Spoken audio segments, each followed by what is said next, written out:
Hello guys, welcome back to Keep Educating Yourself. இன்னைக்கான பதிவில் 9ஆம் வகுப்பு அறிவியல் புதிய புத்தகத்திலிருந்து உங்களுக்கு தெரியுமால அயனியாதல் பற்றி தான் இன்னைக்கான பதிவில் பார்க்க போகிறோம்.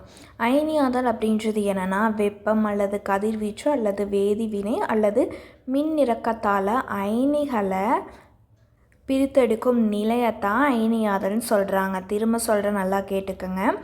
வெப்பம் அல்லது கதிர்வீச்சு அல்லது வேதிவினை அல்லது மின்னிறக்கத்தால் அயனிகளை பிரித்தெடுக்கும் நிலை தான் அயனியாதல். தேங்க்யூ.